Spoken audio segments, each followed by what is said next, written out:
قرآن پاک کی کچھ باتیں کرتے ہیں، قرآن پاک کی کچھ آیات، ان کا ترجمہ، اس کی تفسیر اور اس سے ملنے والے میسج کو سمجھنے کی کوشش کرتے ہیں۔ ترتیب بار ہم کوشش کر رہے ہیں کہ قرآن پاک کی ان آیتوں کو سمجھیں کہ جس میں رب کریم نے ہم سب سے براہ راست گفتگو فرمائی ہے، ڈائریکٹلی ہمیں ایڈریس کیا ہے اور فرمایا یا ایھا الذین آمنو، اے ایمان والو۔ یقیناً ہمیں پتہ ہونا چاہیے کہ میرے رب عز و جل نے ہم ایمان والوں سے کیا بات کی ہے۔ یہ ہماری ذمہ داری بھی ہے کہ اللہ کا پیغام سنیں، سمجھیں اور پھر اس پر عمل کرنے کی بھی کوشش کریں۔ انشاءاللہ اپنے ٹاپک کی طرف آؤں گا، مگر درود پاک کی فضیلت پر مشتمل ایک بڑی خوبصورت حدیث پاک ہے۔ نبی اکرم نور مجسم صلی اللہ تعالیٰ علیہ وسلم کا فرمان عالی شان ہے، شب جمعہ اور روز جمعہ، یعنی جب جمعرات کا غروب آفتاب ہو جاتا ہے اس سے لے کر جمعے کے غروب آفتاب تک، آلموسٹ یہ 24 گھنٹے بنتے ہیں، یعنی آسان لفظوں میں جمعرات کی مغرب سے لے کر جمعے کی مغرب تک جو کوئی مجھ پر درود پاک کی کثرت کرتا ہے، آقا فرماتے جو مجھ پر درود پاک کی، یعنی شب جمعہ اور روز جمعہ مجھ پر درود پاک کی کثرت کیا کرو، جو ایسا کرے گا روز قیامت میں اس کی گواہی دوں گا اور شفاعت بھی کروں گا۔ آئے ہائے، یہ انعام کتنا بڑا ہے، آقا گواہی بھی دیں گے اور شفاعت بھی فرمائیں گے۔ تمنا ہے فرمائیں روز محشر، یہ تیری رہائی کی چٹھی ملی ہے، شفاعت کرے حشر میں جو رضا کی، سوا تیرے کس کو یہ قدرت ملی ہے۔ سبحان اللہ، یعنی ذرا غور کریں، سرکار دو عالم صلی اللہ تعالیٰ علیہ وسلم قیامت کے دن، سبحان اللہ، توجہ فرما لینا، یہی بہت ہے۔ ہم صلاۃ والسلام میں شعر پڑھتے ہیں نا، پڑ گئی جس پہ محشر پہ بخشا گیا، رخ جدھر ہو گیا زندگی پا گیا، جس طرف اٹھ گئی دم میں دم آ گیا، اس نگاہ عنایت پہ لاکھوں سلام۔ تو آپ ذرا سوچیں کہ نبی پاک کی نگاہ پڑ گئی اس کا کام بن جائے گا، مگر جس کی نبی پاک گواہی دیں، جس کی شفاعت فرمائیں، انشاءاللہ اس کا تو بیڑا پار ہو جانا ہے۔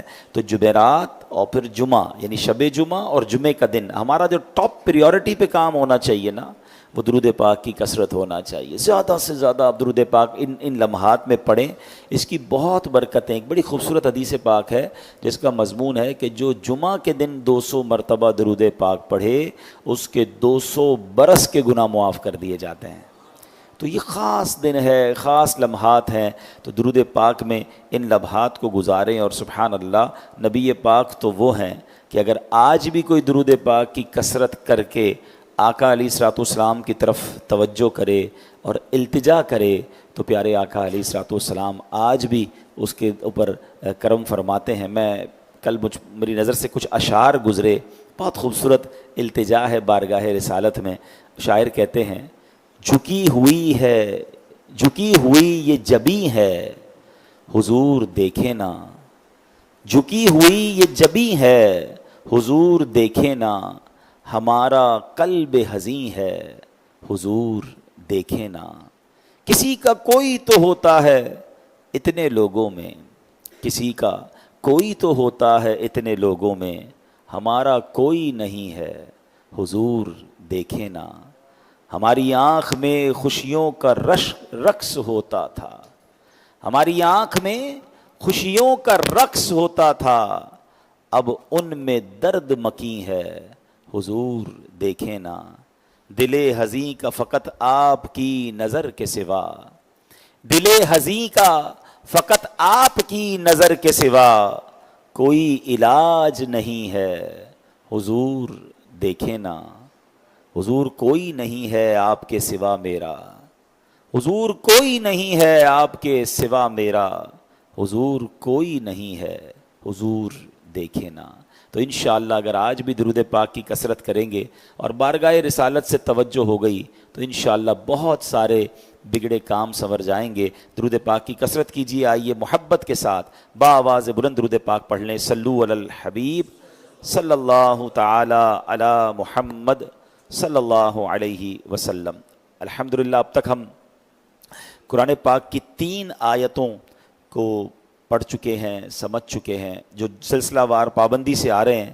تو آج ہم نے چلنا ہے چوتھی آیت کی طرف، اور اس میں ارشاد ہوتا ہے یا ایھا الذین آمنوا کتب علیکم القصاص فی القتل الحر بالحر والعبد بالعبد والانثى بالانثى فمن عفی له من اخیہ شیء فاتباع بالمعروف واداء الیہ باحسان ذلک تخفیف من ربکم ورحمہ فمن اعتدى بعد ذلك فلہ عذاب علیم۔ کچھ طویل آیت ہے مگر بہت تفصیل کے ساتھ ایک چیپٹر کو، ایک بہت شاندار شریعت کے اصول کو ایڈریس کیا گیا ہے۔ پہلے ترجمہ سن لیتے ہیں، آسان ترجمہ قرآن کنز العرفان۔ اے ایمان والو، تم پر مقتولوں کے خون کا بدلہ لینا فرض کر دیا گیا، آزاد کے بدلے آزاد اور غلام کے بدلے غلام اور عورت کے بدلے عورت، تو جس کے لیے اس کے بھائی کی طرف سے کچھ معافی دے دی جائے تو اچھے طریقے سے مطالبہ ہو اور وارث کو اچھے طریقے سے ادائیگی ہو، یہ تمہارے رب کی طرف سے آسانی اور رحمت ہے۔ تو اس کے بعد جو زیادتی کرے اس کے لیے دردناک عذاب ہے۔ اب ذرا اس آیت کا پہلے شان نزول، کچھ آیتیں وہ ہیں جو کسی واقعے کے بعد، کسی انسیڈنٹ کے بعد نازل ہوئیں، اس کی کوئی وجہ تھی بیک گراؤنڈ میں، اس کو شان نزول کہتے ہیں کہ وائی، یہ ریویل کیوں ہوئی آیت، یہ آیت نازل کیوں ہوئی۔ تو شان نزول کیا تھا؟ یہ آیت اوس اور خزرج کے بارے میں نازل ہوئی۔ ان میں سے ایک قبیلہ دوسرے سے قوت، تعداد، مال و شرف میں زیادہ تھا، زیادہ طاقتور تھے، پاورفل تھے۔ اس نے قسم کھائی تھی کہ وہ اپنے غلام کے بدلے دوسرے قبیلے کے آزاد کو، عورت کے بدلے مرد کو اور ایک کے بدلے دو کو قتل کرے گا۔ یعنی ہمارا غلام مارا جائے گا، ہم ان کا آزاد ماریں گے، ہماری عورت ماری جائے گی، ہم ان کا مرد ماریں گے، ہمارا مرد مارا جائے گا، ہم ان کے دو ماریں گے۔ یعنی کوئی اصول نہیں، اپنی جس کو کہیں کہ اجارہ داری تھی۔ اور زمانہ جاہلیت میں لوگ اس قسم کی زیادتوں کے عادی تھے۔ عہد اسلام میں یہ معاملہ نبی پاک علیہ الصلوۃ والسلام کی بارگاہ میں آیا کہ حضور یہ تو عجیب سا رواج ہے۔ تو پیارے آقا علیہ الصلوۃ والسلام پر یہ آیت نازل ہوئی اور عدل و مساوات کا حکم دیا گیا، اس پر وہ لوگ راضی ہوئے۔ اب قرآن کریم میں جو قصاص کا معاملہ ہے یہ کئی آیتوں میں آیا ہے۔ اس آیت میں قصاص اور معافی دونوں مسئلے ہیں، اور اللہ تعالیٰ کے اس احسان کا بیان ہے کہ اس نے بندوں کو قصاص اور معافی کا اختیار دے دیا ہے۔ اس آیت مبارکہ اور اس کے شان نزول سے اسلام کی نظر میں خون انسان کی حرمت، اہمیت کا علم ہوتا ہے۔ نیز اس میں تین باتیں فرمائی گئی ہیں، اب ذرا اس کو ڈیٹیل سے سمجھتے ہیں۔ نمبر ایک، قتل عمد، یہ کہتے ہیں ڈیلیبریٹلی، جانتے بوجھتے، ارادتاً اگر کوئی قتل کرے، اس کی صورت میں قاتل پر قصاص واجب ہے، خواہ اس نے آزاد کو قتل کیا ہو یا غلام کو، مرد کو قتل کیا ہو یا عورت کو، کیونکہ آیت میں قتلہ کا لفظ ہے جو قتیل کی جمع ہے، وہ سب کو شامل ہے۔ کسی کو بھی کوئی قتل کرے اور جانتے بوجھتے کرے تو اب قتل کے بدلے اسے مارا جائے گا۔ البتہ کچھ افراد اس حکم سے مستثنیٰ ہیں جن کی تفصیل فقہی کتابوں میں دیکھی جا سکتی ہے۔ نیز اس آیت میں یہ بھی بتایا گیا کہ جو قتل کرے گا وہی قتل کیا جائے گا، خواہ آزاد ہو یا غلام، مرد ہو یا عورت۔ زمانہ جاہلیت کی طرح نہیں کیا جائے گا کہ ان میں کیا رائج تھا کہ دو آزاد میں لڑائی ہوتی، ایک کے بدلے دو کو قتل کرتے، غلام کے بجائے جو ہے وہ آزاد کو مار دیتے، عورت قتل ہوتی تو مرد کو قتل کرتے اور قتل و غارت گری کا بازار گرم کر دیتے۔ یہ سب منع ہو گیا۔ اب قصاص کی اہمیت کیا ہے؟ انفارچونیٹلی آج کے دور میں جو لوگ اسلام سے دور ہیں، قرآن کی تعلیمات سے دور ہیں، یا معاذ اللہ اسلام دشمن ہے، جن کو اسلام کے قانون ہی اچھے نہیں لگتے، وہ اس پر بہت بات کرتے ہیں کہ یار یہ کیا بندے کو مار دیتے ہیں تو سزائے موت نہیں ہونی چاہیے۔ کئی ملکوں میں سزائے موت پر پابندی ہے، حالانکہ قرآن کا حکم یہ ہے، اور اس کی اب میں آپ کو وجہ بتاؤں گا کہ یہ کس قدر کام کا حکم ہے۔ دیکھیں ہماری شریعت یہ نہیں چاہتی کہ لوگوں کو قتل کیا جائے، ہماری شریعت یہ چاہتی ہے کہ قتل ہونا بند ہو جائیں۔ آپ دنیا کا سروے کر لیں، جو ٹریول کرتے ہیں انہیں پتہ ہے کہ جس ملک میں سزا اور جزا کا معاملہ ہے، جس ملک میں قانون سخت ہے، وہاں جرم نہ ہونے کے برابر ہے۔ ہم اپنے وطن میں دیکھ لیں کتنے لوگ قتل ہو رہے ہوتے ہیں، اور جن ملکوں میں پھانسی پہ سر عام چڑھایا جاتا ہے، سر قلم کیے جاتے ہیں، آپ دیکھیں وہاں کتنے قتل ہوتے ہیں۔ کیوں نہیں ہوتے؟ کیونکہ جب آپ سزا کا نظام سخت کر دیں، آپ میں سے جو لوگ بیرون ملک جاتے ہیں، کہیں نہ جائیں 1.5-2 گھنٹے کی فلائٹ کے بعد ہم عرب امارات پہنچ جاتے ہیں، وہاں کوئی سگنل توڑتا ہوا نظر آتا ہے آپ کو؟ وہاں کوئی روڈ پہ کچرا پھینکتا ہوا نظر آتا ہے, 2 گھنٹے کی فلائٹ ہے لیکن سارا معاملہ ہی بدل جاتا ہے. وہی لوگ جو یہاں قانون توڑ رہے ہوتے ہیں وہاں سب سیدھے ہو جاتے ہیں. کیا وجہ ہے؟ وہاں جا کر ہمارے اندر کوئی سافٹ ویئر اپڈیٹ نہیں ہو جاتا, ہم کوئی بہت مہذب لوگ نہیں بن جاتے. ہوتا یہ ہے کہ وہاں جانے کے بعد آپ کو پتا ہے کہ آپ نے اگر کوئی بھی قانون توڑا تو اس کی سزا ہے, اس کا جرمانہ ہے, اس کے جناب آپ کو بھگتنا پڑے گا اس کی سزا کو, تو لوگ سیدھے ہو جاتے ہیں. تو یاد رکھیے کہ جس ملک میں قانون سخت ہوگا وہاں جرم کم ہوں گے, اور شریعت نے اپنی سزاؤں کو جو رکھا ہے اس کی وجہ یہی ہے کہ لوگ کبھی سوچے بھی نہ اس بارے میں کہ یار میں اگر کسی کو واللہ نہ کرے مار دوں گا تو پھر شریعت کا حکم یہ ہوگا کہ مجھے بھی لٹکا دیا جائے گا. تو یہ بات سمجھنی ہے کہ شریعت کے احکام ہم سب کی, یعنی پورے معاشرے سے جرائم کو ختم کرنے کے لیے ہوتے ہیں. اس کو سختی سے تعبیر کر کے اس کو معاذ اللہ لوگ ظلم کہتے ہیں, یہ ظلم کہیں گے تو قرآن کے حکم کے اوپر آپ بات کر رہے ہیں نا. اب آگے چلیں. یاد رکھیں کہ قصاص میں لوگوں کی حیات ہے. یاد رکھیے گا, جس قوم میں ظالم کی پردہ پوشی اور حمایت کی جائے وہ تباہ و برباد ہو جاتی ہے. جہاں ظالم اور مجرم کو سزا دی جائے جرائم خود بخود کم ہو جاتے ہیں. ایک محلے سے لے کر عالمی سطح تک مجرموں کا یہی فلسفہ رہا ہے.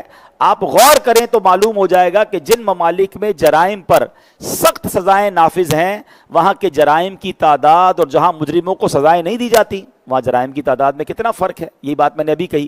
نمبر 2, آیت میں جو یہ فرمایا گیا کہ جس کے لیے اس کے بھائی کی طرف سے کچھ معافی دے دی جائے, اس کا معنی یہ ہے کہ جس قاتل کو مقتول کے اولیاء معاف کر دیں, مقتول کے جو گھر والے ہیں وہ معاف کر دیں, تو جیسے مال کے بدلے معاف کرنے کا کہیں تو یہاں قاتل اور اولیاء مقتول دونوں کو اچھا طریقہ اختیار کرنے کا فرمایا گیا کہ مقتول کے گھر والے فرمایا کہ اچھے انداز سے مطالبہ کریں, شدت و سختی نہ کریں, اور قاتل سے فرمایا کہ وہ خون بہا کی ادائیگی میں اچھا طریقہ استعمال کرے. یعنی شریعت نے دونوں معاملات بتا دیے کہ یا تو بندے کے بندہ قصاص کے طور پہ اس کو قتل کیا جائے گا, سزا دی جائے گی, یا پھر اگر وہ مال کے ذریعے خون بہا دینے کے لیے تیار ہیں تو اس کو بھی اختیار کیا جا سکتا ہے. اب یہاں میرے پیارے اسلام بھائی ایک شرعی مسئلہ بھی سمجھیے گا. قتل حالانکہ بہت بڑا گناہ ہے.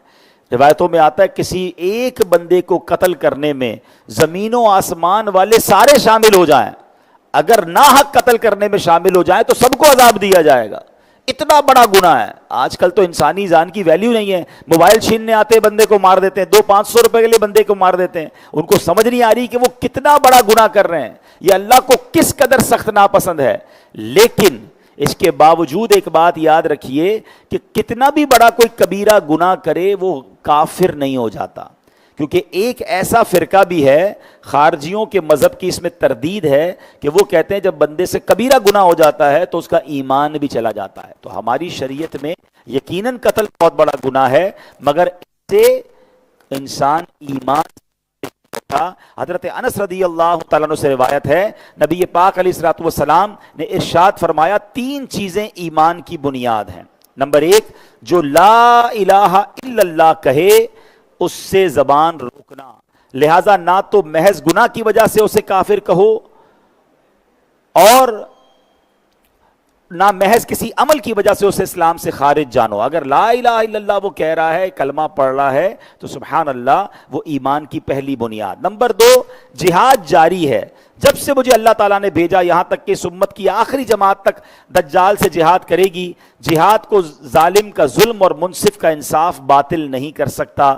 نمبر 3, تقدیروں پر ایمان. تو پتہ چلا کہ کبیرہ گناہ کرنے والا جو ہے وہ ایمان سے خارج نہیں ہوتا, البتہ اسے توبہ کرنی چاہیے, اسے خوب اللہ کی بارگاہ میں معافی مانگنی چاہیے اگر انسان سے کبھی بھی اللہ نہ کرے کبیرہ گناہ ہو جائے. اچھا, اب ہم نے یہ بات تو ہم نے کر لی کہ یہ ہمارے معاشرے کے لیے کس قدر ضروری ہے. اسلام کے احکام ظلم پر مبنی نہیں ہیں.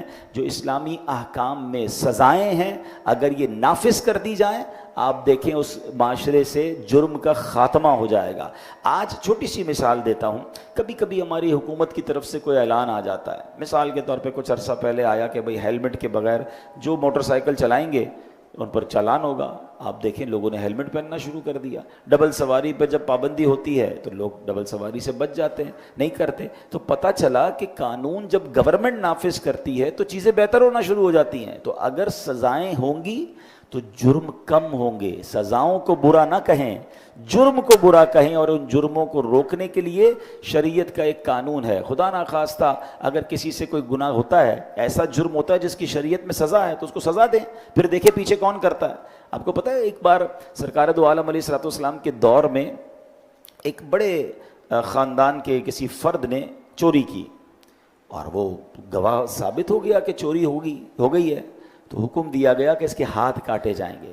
اور وہ بہت بڑے قبیلے سے تعلق رکھتے تھے, تو باقاعدہ ان کی سفارش لے کر کچھ صحابہ کرام نبی پاک کے پاس آئے. غالباً وہ خاتون تھی کہ حضور وہ بڑے خاندان کی خاتون ہیں, ان کے ہاتھ کاٹے جائیں گے تو خاندان میں نام خراب ہو جائے گا, کوئی صورت نکل آئے. تو سرکار دو عالم علیہ الصلوۃ والسلام نے بڑے جلال میں فرمایا کہ اگر میری بیٹی فاطمہ بھی یہ جرم کرتی ہے تو میں اس کے بھی ہاتھ کاٹنے کا حکم دیتا. یہ یاد رکھیے, جس معاشرے میں انصاف لیول ہو جائے نا, سب کے لیے انصاف ہو, امیر کے لیے الگ, غریب کے لیے الگ, طاقتور کے لیے الگ, کمزور کے لیے الگ, وہ معاشرہ برباد ہو جاتا ہے. ہماری شریعت. اچھا اب ہم پرابلم کیا ہے, ہم جب بیرون ملک جاتے ہیں, یورپ جاتے ہیں, دوسرے ملکوں میں جاتے ہیں, کہتے ہیں کیا انصاف ہے, دیکھیں ہم مسلمانوں میں انصاف نہیں ہے, ان ملکوں میں بڑا جسٹس ہے. فوراً جواب ملتا ہے جناب یہی تو قرآن نے کہا تھا, ہم نے اپنے کاموں کو نہیں نافذ کیا نا, ہم اپنی شریعت کو نافذ کر دیں تو آج بھی مسلمان ممالک ون آف دا ٹاپ ہو جائیں گے انصاف کے معاملے میں, قانون کے معاملے میں, اور جناب جرائم 0% ہو جائیں گے. پرابلم یہ ہے ہم قرآن کو بھلا بیٹھے, شریعت کو بھلا بیٹھے, اور دوسری قوموں سے انسپریشن لیتے ہیں. وہ کہتے ہیں نا درس قرآن اگر ہم نے نہ بھلایا ہوتا, درس قرآن اگر ہم نے نہ بھلایا ہوتا, یہ زمانہ نہ زمانے نے دکھایا ہوتا. پرابلم یہی ہے, ہم کہتے ہیں جناب باہر بڑی صفائی ہے, بڑے جناب کلین ماحول ہے. حدیث نہیں سنی, صفائی نصف ایمان ہے. کس مذہب میں یہ کہا گیا کہ نصف ایمان, نصف of the religion, half of the religion صفائی ہے؟ نبی پاک نے فرمایا. کتنی تعلیمات, طہارت. مسلمان سے زیادہ پاک کون رہتا ہے؟ بار بار وضو کرنے کا کیوں کہا گیا آپ کو, غسل کرنے کا کیوں کہا گیا؟ جمعے کو غسل فرض بھی نہیں ہے تو جمعے کو سنت ہے, سنت والا غسل کریں. بار بار صفائی, پاکیزگی, پیورٹی. اسلام ہماری تو نماز کی شرائط میں سے طہارت ہے. جب تک طہارت نہیں ہوگی ہم نماز شروع نہیں کر سکتے. ہم صاف نہ ہوں, بے غسل ہیں تو قرآن کو ہاتھ نہیں لگا سکتے, قرآن پڑھ بھی نہیں سکتے. بے وضو نہ ہو تو قرآن اٹھا نہیں سکتے. ہم سے زیادہ کون صفائی کی بات کرتا ہے؟ مگر پرابلم یہ ہے کہ ہمارے اندر اسلام نہیں آتا, ہم اسلامی تعلیمات پر عمل نہیں کرتے, اور دوسری قوموں سے انسپائر ہوتے ہیں. لوگ کہتے ہیں یار کتنے ادب سے بات کرتے ہیں, کتنا پولائٹ بات کرتے ہیں. ارے اسلام کو تو پڑھیں. اسلام کہتا ہے ملاقات کریں تو کہیں السلام علیکم ورحمۃ اللہ وبرکاتہ. مسکرانا صدقہ کہا گیا اسلام میں. اگر آپ اسلام کی تعلیمات کو ہم امپلیمنٹ کر لیں نا, ہم سے زیادہ پولائٹ, ہم سے زیادہ خوش اخلاق, ہم سے زیادہ مینرز والی کوئی قوم ہی نہیں ہو سکتی. ہم خامہ خواہ دوسرے لوگوں سے متاثر ہو رہے ہیں. ہمارے نبی علیہ الصلوۃ والسلام تو رول ماڈل ہے نا, نہ ان کو پڑھا, نہ ان کو سمجھا, نہ ان کو فالو کیا, اور دوسرے لوگوں نے ہماری کتابوں سے اٹھایا, امپلیمنٹ کر لیا. تھوڑا سا ہسٹری پڑھا بھی کرو. آج یورپ آپ کو بڑا صاف ستھرا چمکدار دکھتا ہے. صدیوں 200-300 سال پہلے یورپ میں غسل خانے نہیں ہوتے تھے. لوگ کئی مہینوں تک گندے رہتے تھے. پڑھیں آپ ان کو. ہمارے پاس اس زمانے میں ہمارے بادشاہوں نے وضو خانے, غسل خانے اور حمام بنائے گئے. یعنی مسلمان صدیوں سے پاک صاف ستھرے رہنے والی قوم. یہ سب چیزیں وہاں نہیں تھیں. اب بھی اگر آپ کا کبھی موقع ملے, میں نے اپنی آنکھوں سے دیکھا ہے کہ یورپ کے اب بھی اگر کسی پرانے ہوٹل میں چلے جائیں, کسی پرانے گھر میں جائیں, تو جو بیسن ہوتی ہے نا اس میں دونوں نل ساتھ کھلتے ہیں. ٹھنڈے پانی کا الگ ہوگا, گرم کا الگ ہوگا. تو میں سوچنے لگا کہ یار اس سے کیسے ہاتھ منہ دھوئیں گے, اتنا ٹھنڈا اور اتنا گرم. تو بتایا اس کو بند کر کے اسی میں پانی جمع کرتے ہیں اور اسی کے اندر منہ دھو رہے ہوتے ہیں. اب بتائیں یہ پاک صافی ہے یا گندگی ہے؟ یعنی یہ سب چیزیں نہیں سمجھ آئیں پچھلی قوموں کو.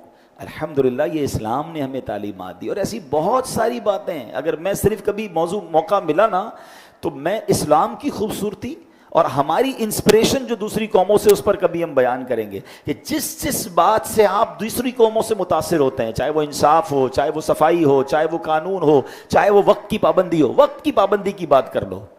لوگ کہتے ہیں یار وقت کی پابندی, بیرون ملک میں جاتے ہیں تو نہ ٹرین لیٹ ہوتی ہے تو نہ جہاز لیٹ ہوتا ہے, لوگ ٹائم پہ آتے ہیں, ٹائم پہ جاتے ہیں. مجھے بتائیں کوئی ایک مذہب بتائیں, کوئی ایک ریلیجن بتائیں جس میں اتنی وقت کی پابندی ہو جتنی اسلام کے اندر وقت کی پابندی ہے. اب کیسے؟ آپ کہیں گے مجھے بتائیں ہماری تو ایسی وقت کی پابندی ہے 1 منٹ زیادہ ہم سحری بند نہیں کر سکتے, 1 منٹ پہلے ہم افطار نہیں کر سکتے, 1 منٹ اوپر ہو جائے تو ہم ظہر کی نماز نہیں پڑھ سکتے. نماز ٹائم کے اندر ابھی 1 منٹ باقی ہے تو نماز شروع نہیں کر سکتے.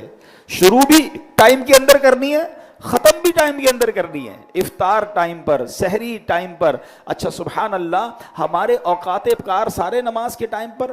دیکھیں اسلام کے 5 فرض ہیں نا, مین جو پلر آف اسلام, نماز, روزہ, حج, زکوٰۃ, اور پھر آ گیا اللہ پر ایمان لانا, توحید. ان چاروں میں وقت کی اہمیت دیکھیں. نماز بغیر ٹائم کی پابندی سے نہیں ہو سکتی, روزہ بغیر ٹائم کی پابندی سے نہ شروع ہو سکتا ہے نہ افطار ہو سکتا ہے, ٹھیک ہے.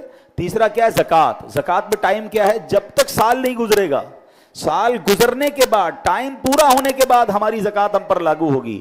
چوتھا کیا ہے, حج. اللہ اکبر, کیسی ٹائم کی پابندی ہے. جس دن عرفات جانا ہے اس دن عرفات جانا ہے. غروب آفتاب سے پہلے نہیں نکلنا تو نہیں نکلنا. رات مزدلفہ میں گزارنی ہے تو مزدلفہ میں گزارنی ہے. طواف الزیارہ کا ایک پرٹیکولر ٹائم ہے, اسی ٹائم میں طواف الزیارہ کرنا ہے. اتنے بجے سے لے کر اتنے بجے تک رمی کرنی ہے.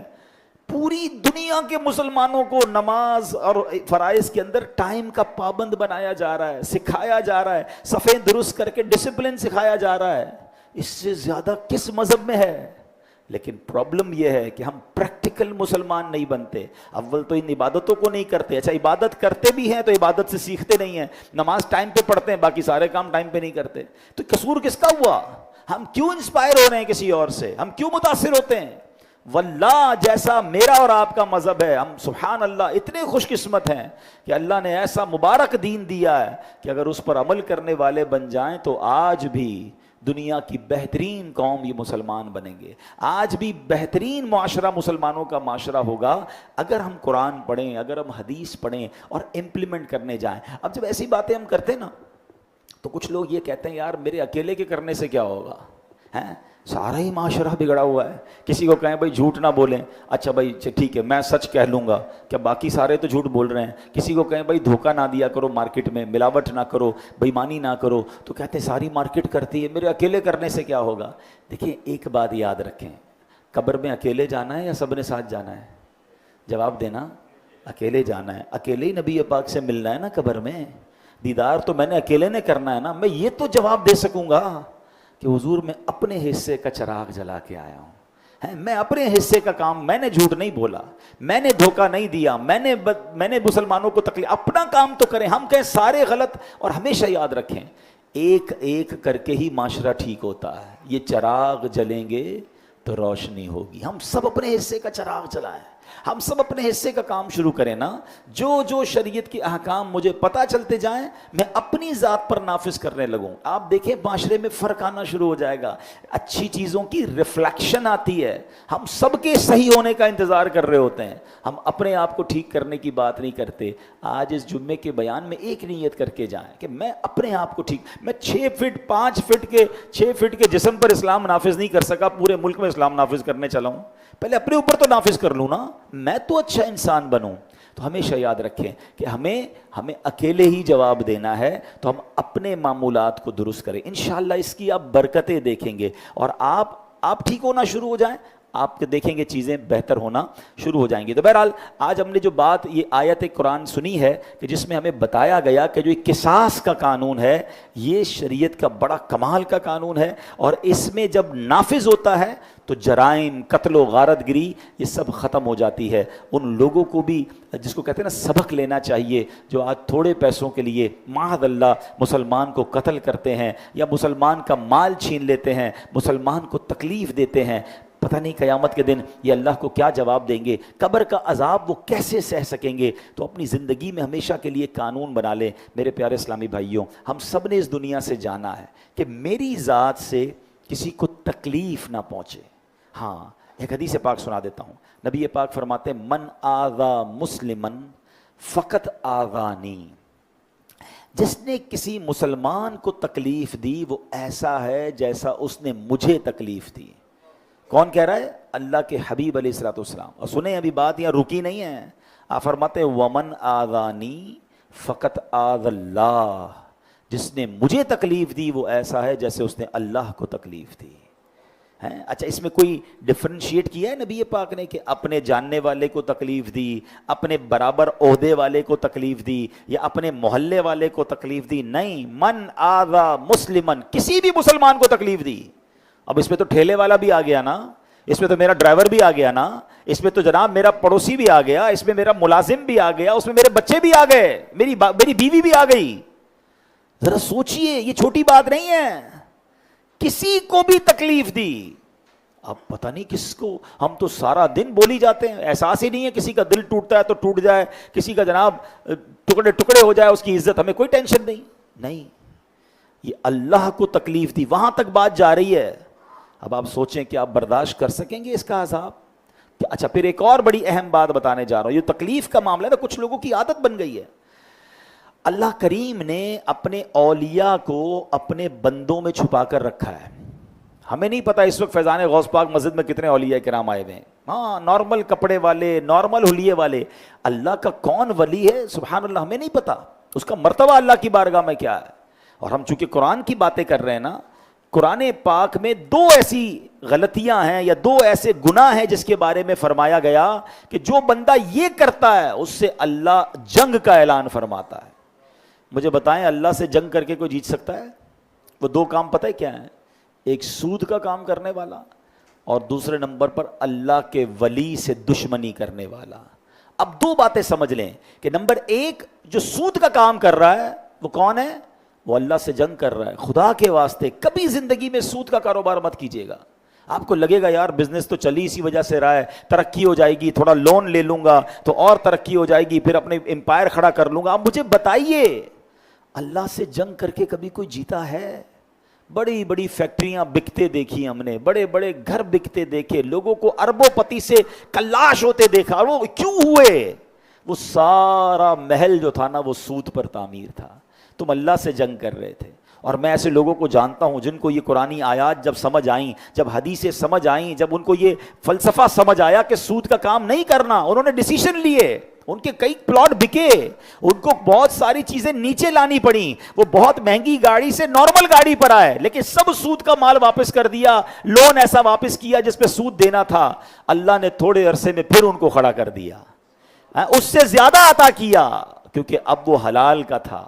یہ فیصلہ میں نے اور آپ نے کرنا ہے. چلیں دنیا میں آپ برباد نہ بھی ہوئے، دنیا میں آپ کا کاروبار ڈاؤن نہ بھی ہوا، آپ سود پر چلتے رہے، مگر قیامت کے دن تو اللہ کی بارگاہ میں جواب دینا ہے نا. کیا کرو گے اس مال کا جو سود والا، جو اللہ سے جنگ کر کے حاصل کیا؟ تو پہلا یہ فیصلہ کرنا ہے. اور دوسرا میں سمجھتا ہوں اس سے زیادہ خطرناک ہے، کیونکہ سود کا کام ہر کوئی نہیں کرتا، چند لوگ کر رہے ہوتے ہیں، ان کو توبہ کرنی ہے. دوسرا زیادہ ڈینجرس ہے، زیادہ سینسٹیو ہے، کہ جو اللہ کے ولی سے دشمنی کرے.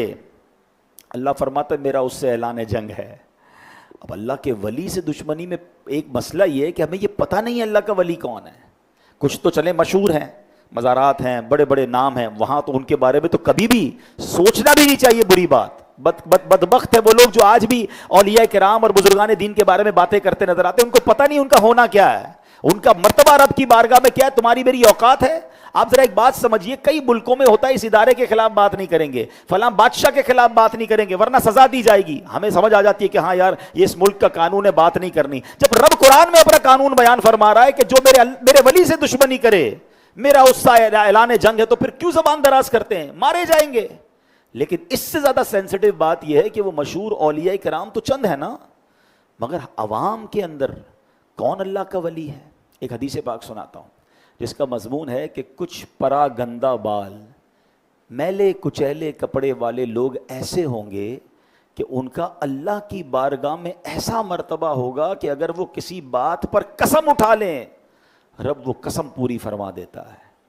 وہ اللہ کے ایسے ولی ہوں گے. اچھا ان کی پھر اور وہ کہتے ہیں نا ڈیفینیشن بیان کی کہ وہ ایسے ہوں گے ان کو کوئی اپنی دعوت میں بلائے گا نہیں، نہ آئیں تو کوئی یاد بھی نہیں کرے گا، یعنی کسی محفل میں نہیں ہے تو ان کی ایبسنس بھی محسوس نہیں کی جائے گی. یعنی اتنے نارمل دکھنے والے ہوں گے، مگر اللہ کی بارگاہ میں مرتبہ کیا ہوگا کہ قسم اٹھا لیں رب وہ قسم پوری فرما دیتا ہے. اب بتائیں ہمارے آس پاس تو ایسے بہت سارے لوگ ہیں، کیا پتہ ان میں اللہ کی بارگاہ میں کون کتنے بڑے مرتبے والا ہو. اور اگر اس کا دل ہم نے توڑ دیا، اس کو ذلیل کر دیا، اس کو بیجا ڈانٹ دیا اور وہ ناراض ہو گیا ہم سے، تو اللہ نے تو فرمایا میرا اعلان جنگ ہے. تو میں آج بہت سینسٹیو جملہ کہنے جا رہا ہوں. کبھی زندگی میں ایسا لگے نا کہ چلتی گاڑی رک گئی ہے, کاروبار بیسٹ جا رہا تھا, ڈسٹرب ہو گیا ہے, صحت اچھی تھی, گڑبڑ ہو گئی ہے, فیملی لائف بہت خوشگوار تھی, ٹینشن میں آ گئی ہے, آپ کو لگے نا چیزیں بکھر رہی ہیں, تو چیک کرو کسی کا دل تو نہیں توڑ دیا ہے, کسی کی ہائی تو نہیں لے لی ہے, کسی پر ظلم تو نہیں کر دیا ہے. یاد رکھیے گا, یہ تو نارمل مسلمان اگر اس پر ظلم کیا نا اور وہ مظلوم ہے تو اس کی پکار عرش تک جاتی ہے. ظالم ہمارا بگاڑ کچھ نہیں سکتا, مظلوم بعض اوقات بگاڑ ظالم کا کچھ نہیں سکتا, مگر اس کے پاس اللہ کا سہارا ہوتا ہے.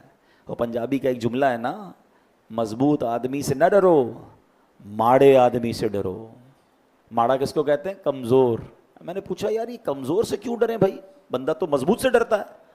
کہ مضبوط تو اپنا بدلہ خود لے لے گا, جو ماڑا ہوگا نا کمزور, وہ اللہ کی بارگاہ میں جب فریاد کرے گا نا تو پھر وہاں سے سزا آئے گی, وہاں سے بدلہ آئے گا, بندہ مارا جاتا ہے. لوگ کہتے ہیں یہ میرا کیا بگاڑ سکتا ہے, میرے گارڈز ہیں, یہ تو ملازم ہے میرا, جتنا بولنا ہے بول دو, نوکری چھوڑ کے کہاں جائے گا غریب آدمی, پسل دو ہیں اس کو جو کہنا ہے کہہ دو.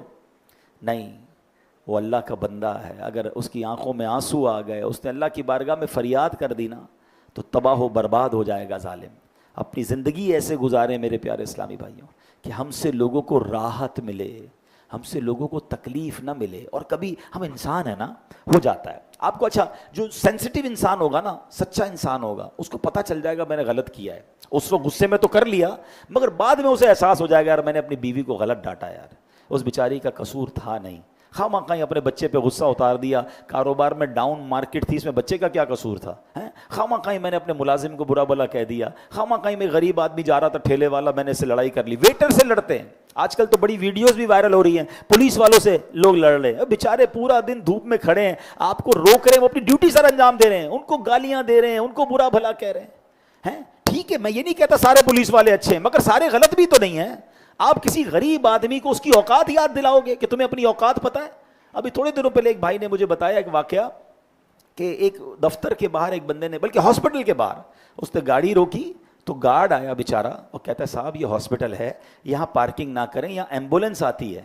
اس بندے نے باہر نکل کر جو گالیاں دی اس گارڈ کو, اور کہتا ہے تمہاری پورے مہینے کی جتنی تنخواہ ہے نا, ایک دن کا میرا کھانا ہے اتنا. یار یہ اتنا تکبر ہے لوگوں میں. وہ بندہ جو بیچارہ دیکھ رہا کہہ رہا میری طبیعت خراب ہو گئی. میں سوچنے لگا کہ یہ اللہ کو جواب کیا دے گا, اس قدر ذلیل کر رہا ہے اس بیچارے غریب آدمی کو. مجھے بتاؤ اس گارڈ کی کیفیت کیا بنی ہوگی, کیا اس نے دعائیں دی ہوگی اس کو؟ ٹھیک ہے وہ نوکری والا آدمی تھا, بیچارہ کچھ نہیں کر سکا. اچھا کبھی غصے میں آ کے گارڈ ہاتھ اٹھا لے تو لوگ کہتے ہیں دیکھو اس نے ملازم نے کیا کیا. بھائی وہ بھی انسان ہے. ہمیں یہ جملے کہتے ہوئے زبان لٹک نہیں جاتی یار, کہ کسی غریب آدمی کو میں یہ کہوں کہ تیری اوقات یہ ہے, میری اوقات کیا ہے, مجھے بھی رب نے دیا ہے, میں بھی فقیر ہو سکتا تھا. یہ جتنے لوگ گاڑی میں گھومتے ہیں, سوچئے کبھی کہ ہم جب گاڑی سگنل پہ کھڑی کرتے ہیں, ایک چھوٹا بچہ آ کر ہماری گاڑی کو صاف کرتا ہے, بیچارہ پیسے مانگتا ہے, کبھی سوچا کہ اس کی جگہ میرا بچہ بھی ہو سکتا تھا؟ میں نے ایسا کیا کمال کیا کہ اللہ نے مجھے گاڑی والا بنا دیا؟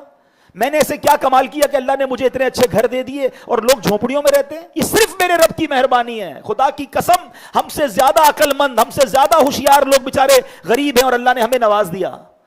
جب رب نوازے نا تو بندہ جھکتا ہے, بندہ شکر گزار ہوتا ہے, عاجزی اختیار کرتا ہے. یہ تکبر آ جاتا ہے.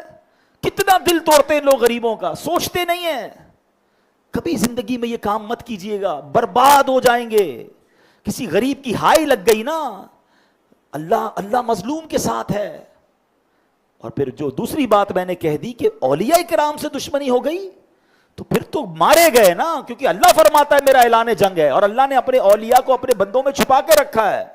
تو بیسٹ فارمولا یہی ہے کہ سب کے ساتھ نرم رہیں, سب کے ساتھ مسکرا کر رہیں. کوئی کہہ بھی دے بات تو درگزر کی کوشش کریں.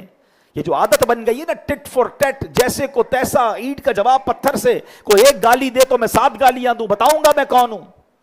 وہ واقعی بتا دیتے ہیں وہ کون ہے. بندہ کہتا ہے نا میں بتاتا ہوں اب میں کون ہوں, واقعی وہ اپنا تعارف کرواتے ہیں کہ اندر سے وہ ہیں کون. اب نکلا اندر والا آدمی باہر. تو یہ نہیں ہونا چاہیے. یہ جو جملہ ہے نا, جملہ ہی ٹھیک نہیں ہے کہ جناب ہم شریف کے ساتھ شریف ہیں, بدماش کے ساتھ بدماش ہیں. یہ جملہ ہی ٹھیک نہیں ہے. جناب شریف آدمی شریف کے ساتھ بھی شریف ہے, بدماش کے ساتھ بھی شریف ہے. یہ کون سا بٹن لگا ہوا ہے آپ کے اندر کہ جب کوئی بدماش آتا ہے تو آپ بھی بدماش بن جاتے ہیں؟ سرکار دو عالم علیہ الصلوۃ والسلام نے پتھر کھا کر بھی دعائیں دی ہیں, گالیاں کھا کر بھی صبر کیا ہے. ہم گالی سنتے تو گالی دے دیتے ہیں, کوئی برا کہے تو ہم اس کو 10 گنا برا کہتے ہیں. تو پھر صبر کدھر گیا, پھر معافی کدھر گئی, پھر درگزر کدھر گیا, اخلاق کدھر گیا؟ آخری بات سن لیں, آپ کی اور میرے اخلاق کا ٹیسٹ ہی جب شروع ہوتا ہے کہ جب مجھے کوئی میرے مزاج کے خلاف بات کرے. مجھے کوئی مسکرا کر ملے, میں بھی مسکرا کر ملا. مجھے کوئی تحفہ دے تو میں نے اسے تحفہ دیا, کوئی پھول دے تو میں پھول دوں. یہ تو کوئی ٹیسٹ نہیں ہے, نارمل. مزہ یہ ہے کہ میرے مزاج کے خلاف بات ہو رہی ہے, مجھے اچھا نہیں لگ رہا ہے, پھر بھی برداشت کر رہا ہوں. اخلاق تو یہیں سے شروع ہوا نا, یہاں ہم فیل ہو جاتے ہیں. وہ حدیث پاک بھول گئے آپ؟ حدیث پاک کا مضمون ہے جو یہ چاہتا ہے اللہ اس کو قیامت کے دن حساب میں آسانی فرمائے اور اس کو جنت میں گھر عطا فرمائے, وہ 3 کام کر لے. جو تمہیں محروم کرے تم اسے عطا کرو, جو تم پر ظلم کرے تم اسے معاف کرو, جو تم سے توڑے تم اس سے جوڑو. اللہ کرے یہ بات ہمیں سمجھ آ جائے اور ہم اخلاق پر عمل کرنے والے بن جائیں. اللہ ہمیں مسلمانوں کا خیر خواہ بنا دے. آمین بجاہ النبی الامین صلی اللہ